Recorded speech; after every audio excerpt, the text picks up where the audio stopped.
I know you guys have seen me talk about my kitty litter buckets and all the things I grow in them. I'm talking about like carrots and potatoes and celery and just about anything. But today's about those spuds, man. Those spuds are one of those things that is a staple in just about everybody's kitchens. So, how much can you get out of a kitty litter bucket at one time? Guess you're just gonna have to stick around to find out. As I just said in the opener, yep, we're talking taters.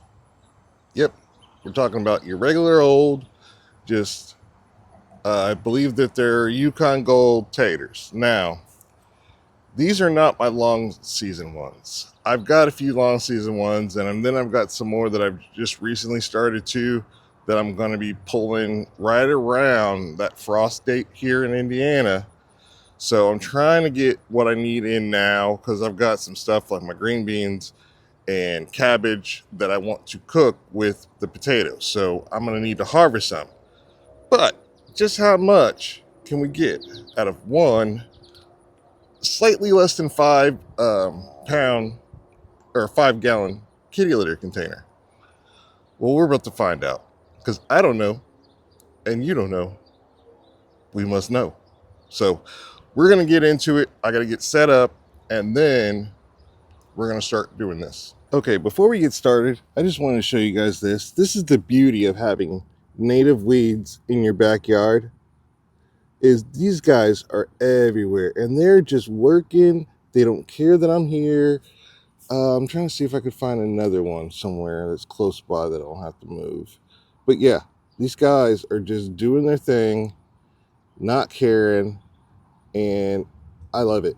This right here is the bucket of spuds that in question for us to pull today. And actually, you want to know what? This is slightly smaller than the yellow Tidy Cats containers that I typically use. So this is going to be a first. I have not yet pulled spuds out of one of these containers. I like the Tidy Cats just because they're slightly taller, which is probably why they have a little bit more soil in them. So I use them for carrots. But yeah, we're going to go in and harvest it. Now, look, I understand that these are not fully died back, but as you can see, they are starting to die off. So I don't care.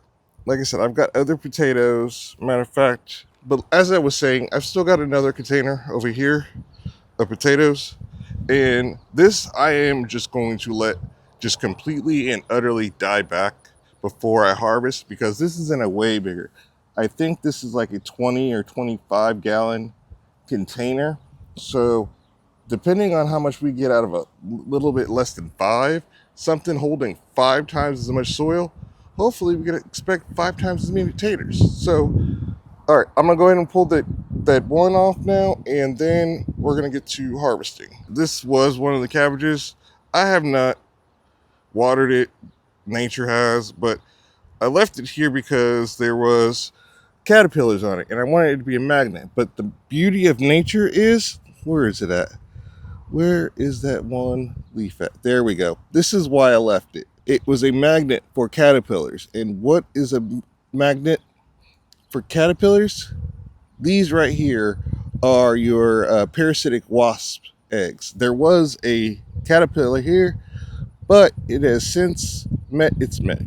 So yeah, sometimes you don't necessarily have to get rid of everything once you harvest it, especially if it can serve another purpose, which I didn't mean for this to be that way, but it did. So that's awesome. So that means I got parasitic wasps in my yard and I love it because we got tomatoes which love to get tomato hornworm. I found tomato hornworms on my potatoes last year. So yes, parasitic wasps we like. Okay, you guys, I've got this sitting here. This is not the spot that I'm going to be harvesting from, but we got a few problems. First of all, I've already noticed creepy crawlies up here. Some of them good, some of them not so good. But the biggest issue we have is, of course, anything that's sitting on the ground is going to be a magnet for ants. And I've got ants coming out the top now. I've got ants pouring out the bottom now. So we're going to bang these off a little bit. That way I'm just not covered with ants by the time I'm done harvesting my taters. So hold on for a second. We're going to bang it off real quick. Earwig. Another earwig. See, I should have put down some, what are they called? For slugs. Sluggo. Sluggo will kill earwigs, by the way. Alright, now that we've got some of those banged off, I guarantee you that's not even the half of it. There's plenty more where these guys came from. But, hold on, let me make sure we're still in frame. Yeah, we're still in frame. So now, go ahead and cut off the tops.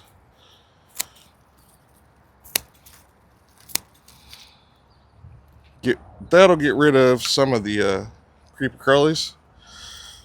Like I said, the good ones should find another spot, another home. Well, these bad ones will find another home too. Because I'm expecting to see some praying mantises, because I left a lot of them this year in the spots that I found them. And because I had no idea what they looked like before. But now I do. But it seems like everything in my backyard now has little tiny baby praying mantises on it. And you want to know the other thing I've noticed too? Normally by now, I would have aphids just everywhere. I haven't seen not aphid anywhere else. I've seen everything else. Fungus gnats, ants, earwigs, slugs. But the one thing I have not seen are aphids. So if you see praying mantis egg casings, and I'll put up a little picture of it in the video for you guys. If you see those anywhere in your yard, say in the beginning of spring, you're getting everything ready, leave them be. Because those guys have been, I'm assuming, such a benefit because I've seen them everywhere. These little teeny tiny babies. All right, back to the potatoes. We are cut. I'm going to also go ahead and pull up this straw too, because I'm going to put it in my compost. So let me grab my container for that real quick. Okay, here we go. I've got my container for the straw. Now, I'm glad I'm not living in the south right now, because if I was, these ants would more than likely, for sure, be fire ants. We don't have fire ants here. We do have carpenter ants, and they do bite, and that bite does certainly suck. But we do not have fire ants. Fire ants are by far way worse than carpenter ants. Now, the other thing we might have in here that I don't really like a whole lot are the centipedes and the millipedes, because I just don't like them. I try to have a don't screw with me, I won't screw with you policy. But when we're harvesting our crop, we have no control. Oh yeah, they're just everywhere. These ants are just, they're pissed. They're a little pissed. Actually, not a little. They're a lot of pissed. But guess what? I'm a human. You're an ant. I didn't make you that way. Ain't my fault. I just need my food. Alright. So now we've got that done. I'm going to go ahead and set up the camera again for a better shot as I'm sifting out. Because yes, that is how I handle getting out the, separating out my spuds from my soil. So let's do that. And we'll be right back. Okay, ladies and gents, we are now set up. Now, because this is infested with an ant nest, I am not going to put this soil right now directly into the other totes that have my other sifted soils, because I have to replant, and I just don't want this nest spreading to every single one of my pots. And I'll just have to handle it somehow, some way. I don't know how, but I will. If you haven't seen this before, this is all I do. Dump it upside down, hit it a couple times, because this is still wet. I should have stopped watering this, but I did not. All right, there we go. And look at those spuds. Already. All freaking ready. Okay, so I don't have another bucket out here for my, you know what I'm going to do? I'm going to take this that has the straw, and I'm going to put the spuds in there. Wow, already. See, this is why I love doing them in these kitty litter containers, because you can get right to your spuds. Ants be damned. All right. Now, I'm probably going to wind up with ants all over my pants because these are right up against me. But right now, I don't care. All right, so let's start pulling these guys out. Wow, that's a good tater. One. Well, we're not counting these taters. We're just pulling them. Look at them. Wow. I am a happy camper. Oh, these ants sure as hell are not going to be. And I'm trying to get them off as I can because I really don't want to bring, because usually I bring these into the garage or the house to dry off and stuff, because that's where the other taters are for right now, in my pantry. But we will see. It just depends. All right, let's pull this. All right, we're gonna put all this stuff over, like the branches and roots and stuff. We're just gonna stick over there on the side, shake off soil, because all that's going to go to compost. Always be composting, guys, always. You got to stay ready, so you got to get ready. All right, let's get some of this out of the way here. We got more taters. I can see them. Oh yeah, I can see. I can go right to them if I really wanted to. But we're gonna get some of this soil out the way and some of these ants down with them. I'm sorry about the squeaky chair if you guys can hear it. But you know, work smarter, not harder. I'm sitting down. I'm a disabled vet who has learned little tricks, and one of my tricks is sit your ass down when you can. All right, another tater. All right, we're gonna pull this one too. It's right here. That's beautiful, beautiful. Wow. This might be one of my better looking pots, to tell you the truth. I'm surprised, and I'm happy that I waited to pull this one with you guys, because I would have really hated the last one I pulled. Wasn't nearly as loaded as this one is.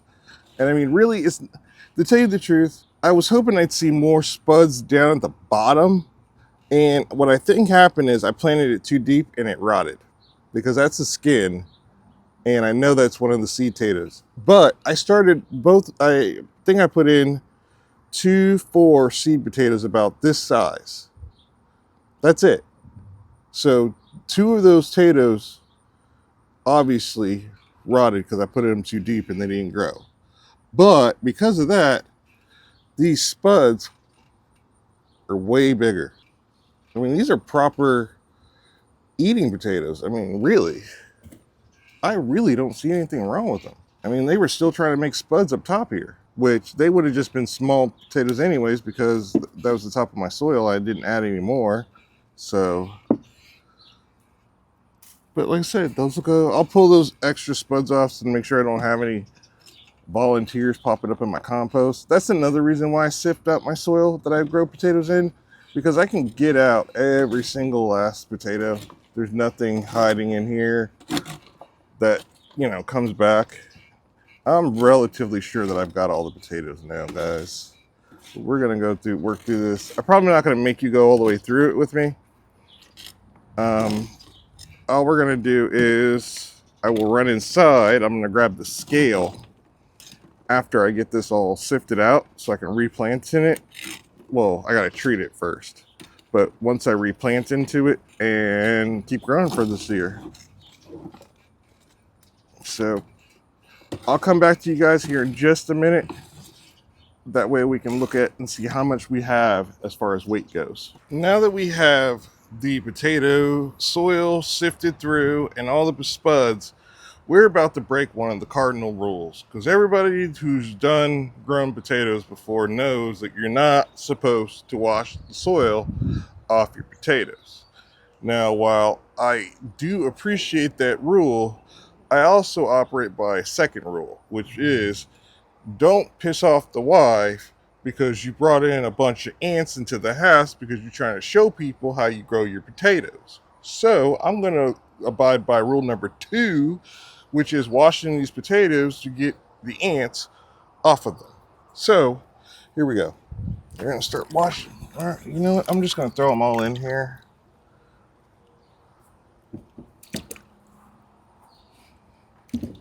And more than likely, in all reality, we're going to be eating these here soon anyways, because like I said, I've been waiting for a harvest to get enough potatoes to cook with, make a meal with. So this really isn't too bad, because we're going to have to wash them anyways before you cook them. So I'm going to even take out these little teeny tiny ones, because those can also be put up. All right, so we're going to wash these little guys off real quick. Get all the dirt and ants off of them that we can before we weigh them. We will be going inside right after this.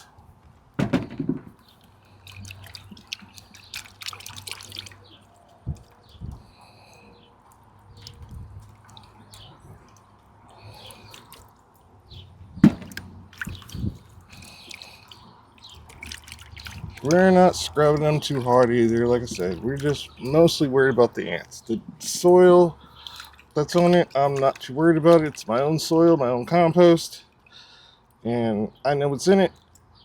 Well, I know there's ants in it and all kinds of other creepy crawlies in there, but that's besides the point. I know what's in it. I made it. So I'm not too overly concerned in that department.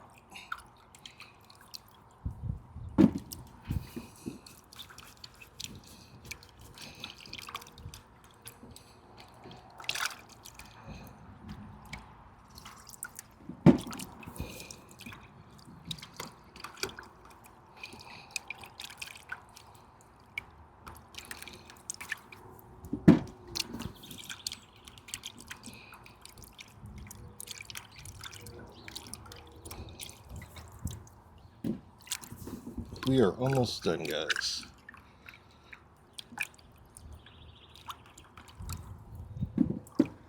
Any guesses before we get to the official weigh-in on how much, as far as weight-wise, we're looking at here, guys?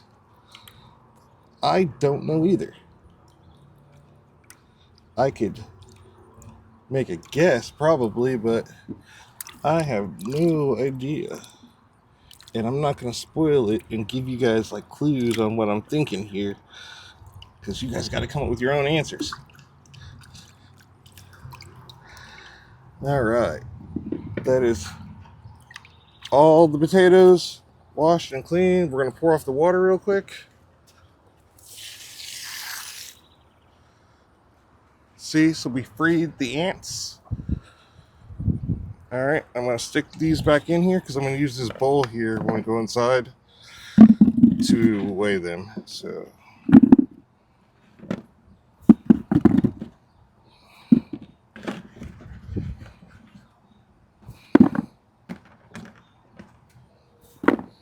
all right, guys, meet you inside. All right, guys, here we are back inside with the Taters. We've got the scale set up.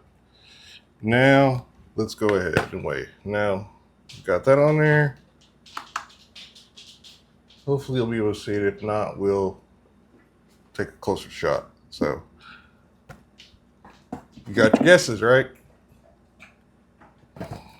I see your guys' guesses. Don't be trying to wait until after the video and then be like, I got it right.